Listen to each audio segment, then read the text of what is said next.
Hello hi എല്ലാവർക്കും ലെന്നോടെ പുതിയ വീഡിയോയിലേക്ക് സ്വാഗതം. ഞാൻ റിതു കൃഷ്ണ. നമ്മളിന്ന് ഡിസ്കസ് ചെയ്യാൻ പോകുന്നത് ജൂൺ മാസത്തിലെ ജോബ് അപ്ഡേറ്റ്സിനെ കുറിച്ചിട്ടാണ്. നമ്മുടെ ചാനലിന്റെ പേര് എന്താണ്? New job and career opportunities എന്നുള്ള ചാനലാണ്. നമ്മൾ ഡെയിലി ജോബ് അപ്ഡേറ്റ്സ് മാത്രമല്ല അക്കാദമിക് അപ്ഡേറ്റ്സ് നമ്മൾ അപ്ലോഡ് ചെയ്യാറുണ്ട്. അതുപോലെ തന്നെ job and career updates upload ചെയ്യാറുണ്ട്.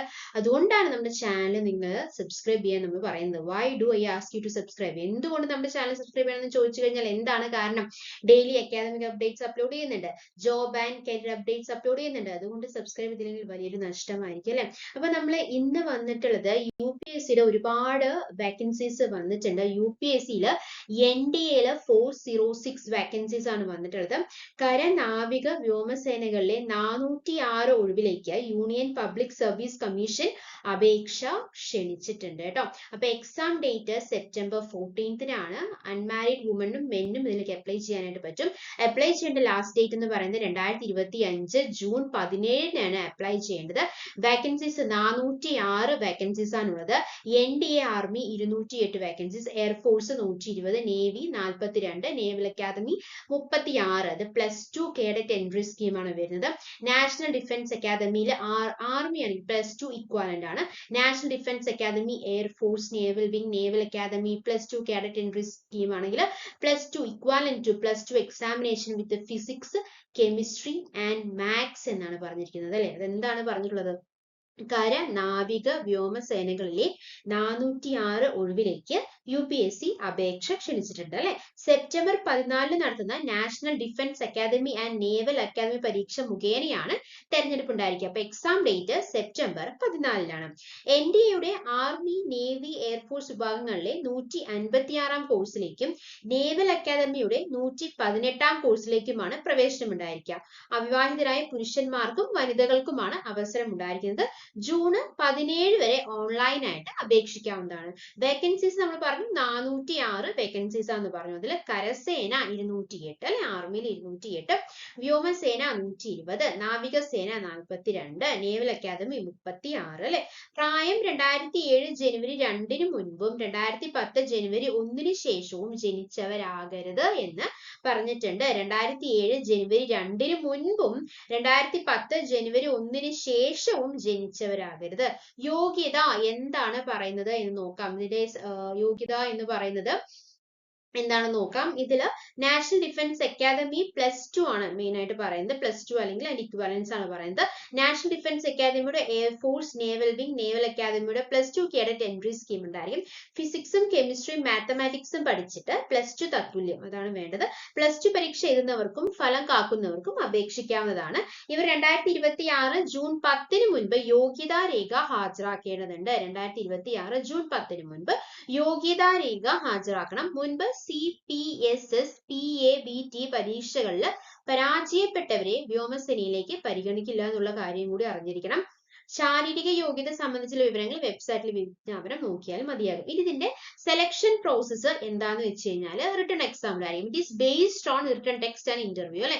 ദ എക്സാമിനേഷൻ സെന്റേഴ്സ് എവിടേക്കാണ്? തിരുവനന്തപുരം, കൊച്ചി, കോഴിക്കോടാണ്. റിട്ടൺ ടെസ്റ്റ് എന്ന് പറയുന്നത് ഒബ്ജക്റ്റീവ് ഫോർമാറ്റിലായിരിക്കും. മാത്സും ജനറൽ എബിലിറ്റി ടെസ്റ്റും SSB ഇന്റർവ്യൂ ഉണ്ടായിരിക്കുക. മാത്സ് കോഡ് 1 2 മണിക്കൂർ 300 മാർക്കായിരിക്കും. ജനറൽ എബിലിറ്റി ടെസ്റ്റ് കോഡ് 2 2.5 മണിക്കൂർ 600 മാർക്കിലായിരിക്കും. SSB ഇന്റർവ്യൂ എന്ന് പറയുന്നത് 900 മാർക്കിനായിരിക്കും അല്ലെ. അപ്പോൾ എന്താണ്? എഴുത്തു പരീക്ഷ, ഇന്റർവ്യൂ എന്നിവയുടെ അടിസ്ഥാനത്തിലാണ് തെരഞ്ഞെടുപ്പ് ഉണ്ടായിരിക്കുന്നത് അല്ലെ. പിന്നെ എന്താണ് പറയാനുള്ളത്? എവിടേക്കാണ്? തിരുവനന്തപുരം, കൊച്ചി, കോഴിക്കോട് അല്ലെ. തിരുവനന്തപുരവും കൊച്ചിയും കോഴിക്കോടും പരീക്ഷാ കേന്ദ്രങ്ങൾ ഉണ്ടായിരിക്കും.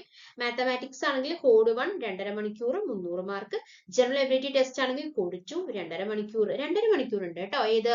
മാത്സിനും 2.5 മണിക്കൂറാണ്. ജനറൽ എബിലിറ്റി ടെസ്റ്റിനും 2.5 മണിക്കൂർ ആയിരിക്കും ഉണ്ടായിരിക്കുന്നത്. ഏതാണ്? 600 മാർക്ക്. എന്നിവ അടിസ്ഥാനമാക്കി ഒബ്ജക്റ്റീവ് മാതൃകയിൽ എഴുത്ത് പരീക്ഷ ഉണ്ടായിരിക്കുന്നതായിരിക്കും. തുടർന്ന് 900 മാർക്കുള്ള SSB ഇന്റർവ്യൂ നടത്തും. ഇതിലെ അപേക്ഷാ ഫീസ് എന്ന് പറയുന്നത് എത്രയാണ്? 100 രൂപയാണ് കേട്ടോ. അപേക്ഷാ ഫീസ് 100 രൂപയാണ്. ഓൺലൈനായിട്ട് ഫീസ് അടയ്ക്കാവുന്നതാണ്. ഇനി പട്ടികവിഭാഗക്കാർക്കും വനിതകൾക്കും JCO, NCO, OR റാങ്കുകളിൽ സേവനം അനുഷ്ഠിക്കുന്നവരുടെയും വിരമിച്ചവരുടെ മക്കൾക്കും ഫീസ് ഇളവ് ലഭിക്കുന്നതായിരിക്കും. ഇനി കൂടുതൽ ഡീറ്റെയിൽസ് അറിയണമെങ്കിൽ ആ വെബ്സൈറ്റ് നോക്കിയാൽ മതിയാകും. www.upsconline.nic.in എന്നുള്ള വെബ്സൈറ്റ് വഴി ഓൺലൈൻ അപേക്ഷ സമർപ്പിക്കാവുന്നതാണ്. ഇനി അതിനേക്കുള്ള കൂടുതൽ ഡീറ്റെയിൽസ് നിങ്ങൾക്ക് അറിഞ്ഞെങ്കിൽ www.upsc.gov.in എന്നുള്ള സൈറ്റിൽ നോക്കിയാൽ മതിയാകും. അപ്പൊ ഇതിൽ തെരഞ്ഞെടുപ്പ് എന്ന് പറയുന്നത് based on written test and interview ആണ്. എക്സാമിനേഷൻ സെന്റേഴ്സ് തിരുവനന്തപുരം, കൊച്ചി, കോഴിക്കോടാണ്. അറിയാലോ, പ്ലസ് 2 കഴിഞ്ഞവർക്കാണ് ഇതിൽ അപ്ലൈ ചെയ്യാൻ പറ്റിയ. റിട്ടൺ ടെസ്റ്റ് ഒബ്ജക്റ്റീവ് ഫോർമാറ്റിലായിരിക്കും. മാത്സ് ഉണ്ട്, ജനറൽ എബിലിറ്റി ഉണ്ട്. മാത്സിൽ 2.5 മണിക്കൂർ, ജനറൽ എബിലിറ്റിയിലും 2.5 മണിക്കൂറാണ് സമയം. മാത്സിന് 300 മാർക്കും ജനറൽ എബിലിറ്റിയിൽ 600 മാർക്കുമാണ് കേട്ടോ. 600 മാർക്കുമാണ് ഉണ്ടായിരിക്കുന്നത്. പിന്നെ എന്താണ് പറയുന്നത്, SSB ഇന്റർവ്യൂവിന് 900 മാർക്കാണ്. ആപ്ലിക്കേഷൻ ഫീസ് 100 രൂപയാണ്. കൂടുതൽ വിവരങ്ങൾ അറിയണമെങ്കിൽ www.upsconline.nic.in എന്നുള്ള വെബ്സൈറ്റിൽ നോക്കിയാൽ മതിയാകും. ഓക്കെ, ഇനി നമുക്ക് അടുത്തതിലേക്ക് നോക്കാം. ഇനി UPSC CDS വിജ്ഞാപനം വന്നിട്ടുണ്ട്. 453 വേക്കൻസീസ് ആണ് വന്നിട്ടുള്ളത്. ഇതിലെ യോഗ്യത എന്ന് പറയുന്നത് ബിരുദം അല്ലെങ്കിൽ എഞ്ചിനീയർ ബിരുദമാണ്. ക്വാളിഫിക്കേഷൻ ഗ്രാജുവേഷൻ അല്ലെങ്കിൽ എഞ്ചിനീയറിംഗ് ഡിഗ്രിയാണ്. ലാസ്റ്റ് ഡേറ്റ് ജൂൺ 17 ആണ്. എക്സാം ഡേറ്റ് സെപ്റ്റംബർ 14 തന്നെയാണ്. ഇതിൽ ഇന്ത്യൻ മിലിറ്ററി അക്കാദമി, അതുപോലെ തന്നെ naval academy, Indian military academy, അതുപോലെ തന്നെ എന്താണ് നേവൽ അക്കാദമി, എയർഫോഴ്സ് അക്കാദമി എന്നുള്ള ഫീൽഡുകളിലേക്കാണ് വാക്കൻസീസ് വന്നിട്ടുള്ളത് അല്ലെ. അപ്പൊ കൂടുതൽ കാര്യങ്ങൾ പറയാനുള്ളത് എന്താണെന്ന് വെച്ച് കഴിഞ്ഞാൽ CDS എന്ന് പറയുന്നത് എന്താണ്, കമ്പൈൻഡ് ഡിഫൻസ് സർവീസസ് ആണ്. കമ്പൈൻഡ് ഡിഫൻസ് സർവീസസ് ആണ്. അതിന്റെ പരീക്ഷയ്ക്ക് യൂണിയൻ പബ്ലിക് സർവീസ് കമ്മീഷൻ അപേക്ഷ ക്ഷണിച്ചിട്ടുണ്ട്. സ്ത്രീകൾക്കുള്ള non technical short service commission course ഉൾപ്പെടെ വിവിധ സൈനിക വിഭാഗങ്ങളിൽ 453 വാക്കൻസീസ് ആണുള്ളത്. ജൂൺ 17 വരെ ഓൺലൈനായിട്ട് അപേക്ഷിക്കാവുന്നതാണ്. സെപ്റ്റംബർ 14 പരീക്ഷ. ഇതില് Indian military academy Dehradun 161 course 100 vacancies.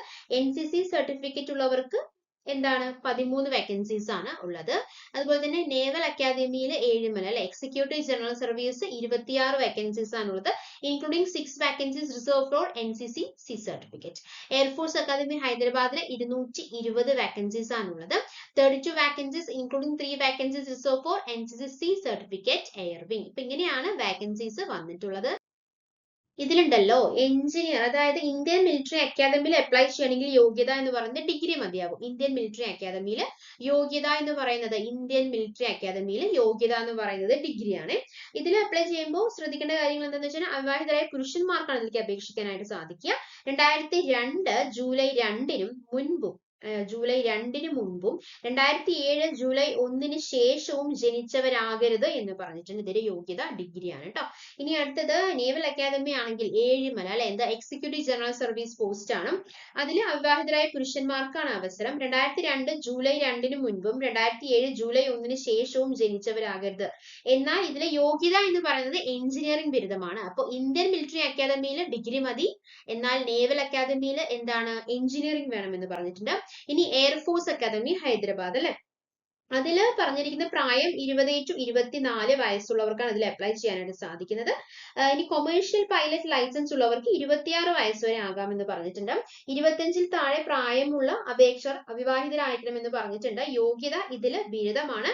പക്ഷെ ഒരു സ്പെഷ്യൽ കാര്യം പറഞ്ഞിട്ടുള്ളത് +2 ഫിസിക്സും മാത്സും പഠിച്ചവരാകണം ഫോർ എയർഫോഴ്സ് അക്കാദമി എന്ന് പറഞ്ഞിട്ടുണ്ട്. അല്ലെങ്കിൽ എഞ്ചിനീയറിംഗ് ബിരുദം ഉണ്ടായിരിക്കണം എയർഫോഴ്സ് അക്കാദമി. ഇപ്പൊ ഡിഗ്രി ഉള്ളവർക്ക് അപ്ലൈ ചെയ്യാൻ പറ്റുന്നത് മിലിറ്ററി അക്കാദമിയാണ്. ബാക്കി നേവലിലായാലും എയർഫോഴ്സിലായാലും എഞ്ചിനീയറിംഗ് അവർ പറയുന്നുണ്ട് കേട്ടോ. എഞ്ചിനീയറിംഗ് പറയുന്നുണ്ട്. പിന്നെന്താണ് പറയുന്നത്, ഈ 3 കോഴ്സുകളും 2026 ജൂലൈയിലാണ് തുടങ്ങാൻ പോകുന്നത് കേട്ടോ. ഇനി ഓഫീസേഴ്സ് ട്രെയിനിങ് അക്കാദമിയാണ് അടുത്തത്. ഓഫീസേഴ്സ് ട്രെയിനിങ് അക്കാദമിയിൽ ചെന്നൈയിൽ 124th SSC course for males 276 vacancies ആണ് വന്നിട്ടുള്ളത്. അതുപോലെ തന്നെ officers training academy Chennai 124th SSC woman non technical course 19 vacancies ആണ് വന്നിട്ടുള്ളത്. എന്താണ് ഒന്നുകൂടി പറയാം, officers training academy Chennai 124th SSC course for males 276 vacancies അല്ലെ. അവിവാഹിതരായ പുരുഷന്മാർക്കാണ് അവസരം. 2001 ജൂലൈ 2 മുൻപും 2007 ജൂലൈ 1 ശേഷവും ജനിച്ചവരാകരുത്. യോഗ്യത ഡിഗ്രിയാണ്. ഇക്വാലൻസിയും പറയുന്നുണ്ട്. ഇനി officers training academy Chennai 124th SSC woman non technical course 19 vacancies ആണ് വന്നിട്ടുള്ളത്. ഇതില് പറയാനുള്ള കാര്യം എന്താന്ന് വെച്ച് കഴിഞ്ഞാൽ അവിവാഹിതരായ സ്ത്രീകൾക്കാണ് ഇതിൽ അപേക്ഷിക്കാനായിട്ട് സാധിക്കുന്നത്. 2001 ജൂലൈ 2 മുൻപും 2007 ജൂലൈ 1 ശേഷവും ജനിച്ചവരാകരുത് എന്ന് പറഞ്ഞിട്ടുണ്ട്. പിന്നെ എന്താണ് പറഞ്ഞിട്ടുള്ളത് എന്ന് വെച്ച് കഴിഞ്ഞാൽ 2007 ജൂലൈ 1 ശേഷവും ജനിച്ചവരാകരുത് പറഞ്ഞല്ലോ അല്ലെ. ബാധ്യതകളില്ലാത്ത വിധവകൾക്കും വിവാഹബന്ധം വേർപ്പെടുത്തിയവർക്കും അപേക്ഷിക്കാവുന്നതാണ് കേട്ടോ. ഇതിലേക്ക് അപേക്ഷിക്കാവുന്നതാണ്. സ്ത്രീകൾക്കുള്ളതാണല്ലോ. Office training academy Chennai woman. അപ്പോ വിധവകൾക്കും അതുപോലെ തന്നെ വിവാഹബന്ധം ഏർപ്പെടുത്തിയവർക്കും അപേക്ഷിക്കാവുന്നതാണ്. യോഗ്യത ബിരുദമാണ് പറയുന്നത് കേട്ടോ. ക്വാളിഫിക്കേഷൻ ഗ്രാജുവേഷൻ അല്ലെങ്കിൽ ഇക്വാലന്റ് ആണ് പറഞ്ഞിട്ടുള്ളത്. ഇനി ഓഫീസേഴ്സ് ട്രെയിനിങ് അക്കാദമിയിലെ 2 കോഴ്സും 2026 ഒക്ടോബറിലാണ് തുടങ്ങാൻ പോകുന്നത്. ഓഫീസേഴ്സ് ട്രെയിനിങ് അക്കാദമിയിലെ ഷോർട്ട് സർവീസ് കമ്മീഷനിലേക്ക് മാത്രമാണ് സ്ത്രീകളെ എടുക്കുകയുള്ളൂ എന്നാണ് പറഞ്ഞിട്ടുള്ളത് കേട്ടോ, പരിഗണിക്കുകയുള്ളൂ. അപ്പൊ ഓഫീസേഴ്സ് ട്രെയിനിങ് അക്കാദമിയിലെ 2 കോഴ്സും എപ്പോഴാണ് തുടങ്ങുന്നത്? 2026 ഒക്ടോബറിലാണ് തുടങ്ങുന്നത്. ഓഫീസേഴ്സ് ട്രെയിനിങ് അക്കാദമിയിലെ ഷോർട്ട് സർവീസ് കമ്മീഷനിലേക്ക് മാത്രമാണ് സ്ത്രീകളെ പരിഗണിക്കുകയുള്ളൂ. അവസാന വർഷ വിദ്യാർത്ഥികളെയും പരിഗണിക്കുമെന്നും പറഞ്ഞിട്ടുണ്ട്. ഇന്ത്യൻ മിലിറ്ററി അക്കാദമിയിലേക്കും നേവൽ അക്കാദമിയിലേക്കും അപേക്ഷിക്കുന്ന അവസാന വർഷ വിദ്യാർത്ഥികൾ 2026 ജൂലൈ 1 മുൻപും എയർഫോഴ്സ് അക്കാദമിയിലേക്ക് അപേക്ഷിക്കുന്നവർ 2026 മെയ് 13 മുൻപും ഓഫീസേഴ്സ് ട്രെയിനിങ് അക്കാദമിയിലേക്ക് അപേക്ഷിക്കുന്നവർ 2026 ഒക്ടോബർ 1 മുൻപും യോഗ്യതാരേഖ സമർപ്പിക്കേണ്ടതുണ്ട് കേട്ടോ. ഒന്നും കൂടി ഡേറ്റ് പറയാം. 3 ഡേറ്റുകളാണ്. 2026 ജൂലൈ 1 ഒന്നാമത്തെ ഡേറ്റ്. അപ്പൊ ജൂലൈ 1 ആണ് അടുത്ത് കിടക്കുന്ന ഡേറ്റ് അല്ലെ. 2026 ജൂലൈ 1, അതുപോലെ തന്നെ 2026 മെയ് 13, 2026 ഒക്ടോബർ 1. ഓക്കെ. അപ്പൊ ഇന്ത്യൻ മിലിറ്ററി അക്കാദമിയിലേക്കും നേവൽ അക്കാദമിയിലേക്കും അപേക്ഷിക്കുന്നവർക്ക് അവസാന 2026 ജൂലൈ 1 മുൻപ് അവർ അപ്ലൈ ചെയ്യേണ്ടതാണ്. എയർഫോഴ്സ് അക്കാദമിയിലേക്ക് അപേക്ഷിക്കുന്നവർ 2026 മെയ് 13 മുൻപും ഓഫീസേഴ്സ് ട്രെയിനിങ് അക്കാദമിയിലേക്ക് അപേക്ഷിക്കുന്നവർ 2026 ഒക്ടോബർ 1 മുൻപും യോഗ്യതാ രേഖ സമർപ്പിക്കേണ്ടതാണ്. എക്സാമിനേഷൻ സെന്റേഴ്സ് എവിടെയൊക്കെയാണ്? The written examination to be conducted on September 14 will have centers in Kochi, Thiruvananthapuram, Kozhikode. അപ്പൊ എക്സാമിനേഷൻ സെന്റേഴ്സ് എവിടെയൊക്കെയാണ്? കൊച്ചി ഉണ്ട്, തിരുവനന്തപുരം ഉണ്ട്, അതുപോലെ തന്നെ കോഴിക്കോടും ഉണ്ട്. അപേക്ഷാ ഫീസ് 200 രൂപയാണ്. ഓൺലൈനായിട്ടാണ് ഫീസ് അടയ്ക്കേണ്ടത്. No fee for woman and scheduled caste അല്ലെ, സ്ത്രീകൾക്കും SC കാറ്റഗറിയിൽ വരുന്നവർക്കും എന്തില്ല, ഫീസ് ഇല്ല എന്ന് പറഞ്ഞിട്ടുണ്ട്. കൂടുതൽ ഡീറ്റെയിൽസ് നിങ്ങൾക്ക് അറിയണമെങ്കിൽ www.upsconline.nic.in എന്നുള്ള വെബ്സൈറ്റിൽ നോക്കിയാൽ മതിയാകും. അതല്ല ഇതിനെ കുറിച്ച് കൂടുതൽ ഡീറ്റെയിൽസ് അറിയണമെങ്കിൽ അല്ലെ അപ്ലൈ ചെയ്യേണ്ടതാണ് ആ സൈറ്റ് എന്ന് പറയുന്നത്. ഓക്കെ. ഇനി അടുത്ത കാര്യം എന്താണ്? AFCAT 284 ഓഫീസേഴ്സിന്റെ വാക്കൻസീസ് ആണ് വന്നിട്ടുള്ളത്. അതായത് വ്യോമസേനയുടെ flying ground duty technical non technical ബ്രാഞ്ചുകളിൽ കമ്മീഷൻ ഓഫീസർ തസ്തികയിൽ 284 വാക്കൻസീസ് വന്നിട്ടുണ്ട്. AFCAT 02/2025 എന്ന് NCC സ്പെഷ്യൽ എൻട്രിയിലൂടെ ആയിരിക്കും പ്രവേശനം ഉണ്ടായിരിക്കാം. സ്ത്രീകൾക്കും അവസരം ഉണ്ടായിരിക്കുന്നതാണ്. ജൂലൈ 1 വരെ ഓൺലൈനായിട്ട് അപേക്ഷിക്കാവുന്നതാണ്. അപേക്ഷകർ അവിവാഹിതരായിരിക്കണം എന്ന് പറഞ്ഞിട്ടുണ്ട്. പ്രായം പറഞ്ഞിട്ടുള്ളത് 20-24 വയസ്സാണ് കേട്ടോ പ്രായം പറഞ്ഞിട്ടുള്ളത്. ഈ ground duty technical non technical branch ആണെങ്കിൽ 20-26 വയസ്സാവും വരെ ആവാം. ഓക്കെ.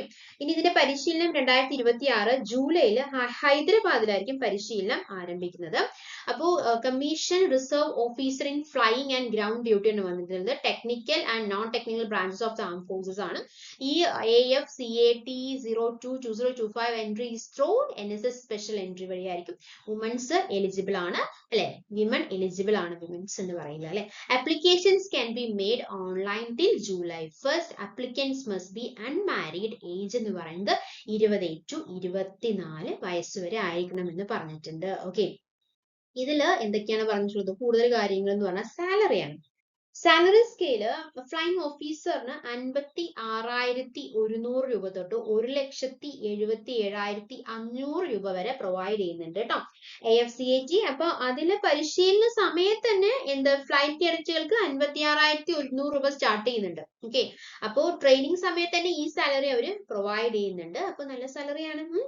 എക്സാം ഫീസ് 550 രൂപ പ്ലസ് GST കേട്ടോ. NCC സ്പെഷ്യൽ എൻട്രിയിലേക്ക് ഫീസുകൾ ഉണ്ടായിരിക്കുന്നതല്ല. No fees for NCC special entry. Okay. ഇനി കൂടുതൽ ഡീറ്റെയിൽസ് നിങ്ങൾക്ക് അറിയണമെങ്കിൽ HVPS Career Indian Air Force.ce.in എന്നുള്ള വെബ്സൈറ്റിൽ നോക്കിയാൽ മതിയാകും. അപ്പൊ ഓക്കെ അല്ലേ? സാലറി ഹൈ സാലറിയാണ് പ്രൊവൈഡ് ചെയ്യുന്നത്. അപ്പൊ വേഗം അപ്ലൈ ചെയ്യാം കേട്ടോ. ഇനി അടുത്തത് പറയാനുള്ള കാര്യം എന്താന്ന് വെച്ച് കഴിഞ്ഞ് കഴിഞ്ഞാല് യൂണിയൻ പബ്ലിക് സർവീസ് കമ്മീഷൻ വിജ്ഞാപന പ്രകാരം അപേക്ഷിക്കുന്നവർക്ക് ഇനി പുതിയ ഓൺലൈൻ ആപ്ലിക്കേഷൻ പോർട്ടലിലാണ് രജിസ്റ്റർ ചെയ്യാനായിട്ട് സാധിക്കുക. അതായത് UPSCക്ക് പുതിയ ഓൺലൈൻ ആപ്ലിക്കേഷൻ പോർട്ടൽ വന്നിരിക്കുകയാണ്. UPSC launched new online application portal for all exams. Okay, account creation, universal registration, common application form, examination ഇങ്ങനെ 4 ഭാഗങ്ങളായിട്ടാണ് പുതിയ പോർട്ടൽ ഉണ്ടായിരിക്കുക. ഇനി UPSC പരീക്ഷകൾക്ക് അപേക്ഷിക്കുന്നവർ പുതിയ പോർട്ടലിലാണ് രേഖകൾ അപ്ലോഡ് ചെയ്യേണ്ടത് എന്നുള്ള കാര്യം ശ്രദ്ധിക്കുക. നേരത്തെ ഉണ്ടായിരുന്ന വൺ ടൈം രജിസ്ട്രേഷൻ മൊഡ്യൂളിൽ നൽകിയ വിവരങ്ങൾ ഇനി സാധുത ഉണ്ടായിരിക്കുന്നതായിരിക്കില്ല. അപ്പൊ പുതിയതായിട്ട് ഓൺലൈൻ രജിസ്ട്രേഷൻ നടത്താൻ വേണ്ടിയിട്ട് നമ്മൾ പറഞ്ഞ https://upsconline.nic.in എന്നുള്ള പോർട്ടൽ സന്ദർശിച്ചാൽ മതിയാകും. അപ്പോൾ UPSC പുതിയ ഓൺലൈൻ ആപ്ലിക്കേഷൻ പോർട്ടൽ ഇറക്കിയിട്ടുണ്ട് കേട്ടോ. അപ്പോൾ ഇതുപോലത്തെ ജോബ് അപ്ഡേറ്റ്സ് ആണ് നിങ്ങൾക്ക് ആവശ്യമെങ്കിൽ നമ്മുടെ ചാനൽ സബ്സ്ക്രൈബ് ചെയ്യുക, സപ്പോർട്ട് ചെയ്യുക. Thank you. Thanks for your time. By.